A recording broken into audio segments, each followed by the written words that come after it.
మోకాళ్ళ నొప్పులు, disc problems లాంటి అన్ని సమస్యలకు సంప్రదించండి Homeocare international world class homeopathy 90011750. ఇవాళ డాక్టర్ వైఎస్ఆర్ గారు మన మధ్యలో లేకపోవచ్చు, కానీ వారు ఇచ్చిన స్ఫూర్తి మనతో ఉన్నది. వారు 2009లో రెండవసారి ముఖ్యమంత్రిగా బాధ్యతలు చేపట్టిన తర్వాత వారు మాట్లాడిన అంశం నాకు ఇంకా స్పష్టంగా గుర్తుంది. ఇక ఏకైక లక్ష్యం ఈ దేశానికి రాహుల్ గాంధీ గారిని ప్రధానమంత్రిని చెయ్యడమే నా బాధ్యత, నా లక్ష్యం అని చెప్పి రెండవసారి వారు ముఖ్యమంత్రిగా బాధ్యతలు చేపట్టిన తర్వాత వారు ప్రకటించారు. కాలం కాటు వేసిందో, దురదృష్టం మనల్ని వెన్నాడిందో, రాజశేఖర రెడ్డి గారు అకాల మరణం వారు రాహుల్ గాంధీ గారు ప్రధానమంత్రి కాకుండానే వారు మన మధ్యన మనకు దూరం అయ్యారు. కానీ వారు ఇచ్చిన స్ఫూర్తి, వారు ఇచ్చిన సూచన మనమందరం గుర్తు చేసుకొని మనమందరం కలిసికట్టుగా ఈనాడు ఈ దేశంలో ఉండే కోట్లాది మంది కాంగ్రెస్ పార్టీ కార్యకర్తలు, ఈ దేశంలో మనందరం భారతీయ జనతా పార్టీ నరేంద్ర మోడీ విధానాలకు వ్యతిరేకంగా పోరాడి నిటారుగా నిలబడి కొట్లాడి మొన్న భారత్ జోడో యాత్రలో రాహుల్ గాంధీ గారు కన్యాకుమారి నుంచి కశ్మీర్ వరకు పాదయాత్ర చేసిండ్రు.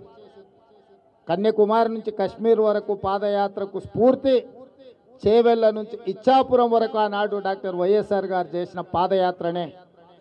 ఆనాడు వైఎస్ఆర్ గారి పాదయాత్ర 2004లో కాంగ్రెస్ను రాష్ట్రంలో కేంద్రంలో అధికారంలోకి తీసుకొస్తే ఈనాడు కన్యాకుమారి నుంచి కశ్మీర్ వరకు రాహుల్ గాంధీ గారు చేసిన పాదయాత్ర అటు కర్ణాటకలో, ఇటు తెలంగాణలో, హిమాచల్లో రాష్ట్ర ప్రభుత్వాలను తేవడమే కాకుండా కేంద్రంలో ప్రధాన ప్రతిపక్షంగా 100 సీట్లను సాధించి మొన్నటి పార్లమెంట్ సమావేశాలలో నరేంద్ర మోడీ పాశవిక విధానాలను రాహుల్ గాంధీ గారు ఏ విధంగా ఎదుర్కొన్నారో మనం అందరం చూసినాం.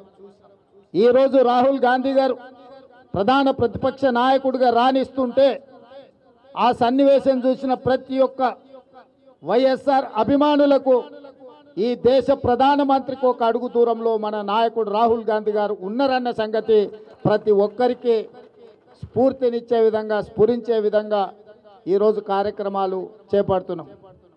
ఖచ్చితంగా వైఎస్ రాజశేఖర రెడ్డి గారి ఆశయం, ఆలోచన ఏదైతే ఉన్నదో రాహుల్ గాంధీ గారిని ప్రధానమంత్రిని చేస్తేనే పేదలకు సంక్షేమం అందుతుంది, ఈ దేశం అభివృద్ధి చెందుతుంది, ఈ దేశంలో ఉన్న నిరుద్యోగ యువతి యువకులకు ఉద్యోగ ఉపాధి అవకాశాలు వస్తాయని ఏదైతే ఉన్నదో ఆ స్ఫూర్తితోని మనందరం కలిసికట్టుగా పనిచేసి రాహుల్ గాంధీ గారిని దేశ ప్రధానమంత్రిగా చేసే బాధ్యత రాజశేఖర రెడ్డి గారు 75వ జన్మదిన సందర్భంగా మనందరం కూడా ఈరోజు ప్రతిజ్ఞ పూనాల్సిన అవసరం ఉన్నది.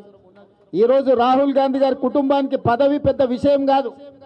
వాళ్ళ ముత్తాత పండిత్ జవహర్లాల్ నెహ్రూ గారు ప్రధానమంత్రిగా చేసింది, వాళ్ళ నాయనమ్మ ప్రధానమంత్రిగా చేసింది, వాళ్ళ తండ్రి రాజీవ్ గాంధీ గారు ప్రధానమంత్రిగా చేశారు, వాళ్ళ తల్లి 2 సార్లు ప్రధానమంత్రి అవకాశం వచ్చినా వదులుకొని మేధావి అయిన మన్మోహన్ సింగ్ గారిని ప్రధానమంత్రిని చేసింది.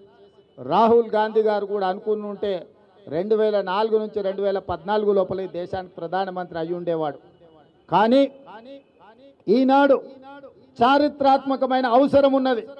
రాహుల్ గాంధీ గారి లాంటి బలమైన నాయకుడు పాదయాత్రలో ప్రజల నుంచి తెలుసుకున్న సమస్యలు, ఆ సమస్యల పరిష్కారానికి ప్రజల మధ్యలో ఉండే రాహుల్ గాంధీ గారు ప్రధానమంత్రిగా బాధ్యతలు చేపట్టాలి. అందుకే డాక్టర్ వైఎస్ఆర్ స్ఫూర్తిగా వారిచ్చిన సందేశాన్ని తీసుకొని మనమందరం కష్టపడాలి, రాహుల్ గాంధీ గారికి అండగా నిలబడాలి.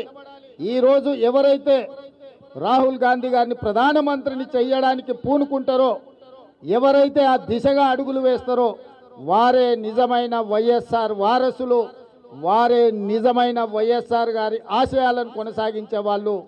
అట్లా కాకుండా ఆ విధానానికి వ్యతిరేకంగా ఎవరు ప్రయత్నం చేసినా వారు వైఎస్ఆర్ వ్యతిరేకులే అని చెప్పి మనం భావించవలసిన అవసరం ఉన్నది.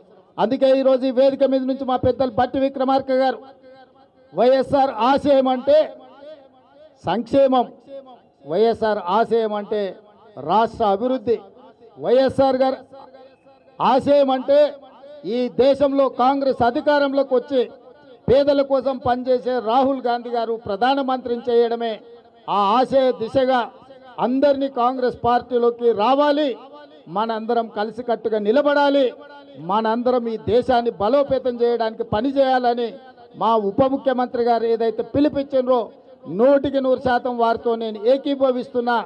వారి పిలుపును నేను పిసిసి అధ్యక్షుడిగా సమర్థిస్తున్నా.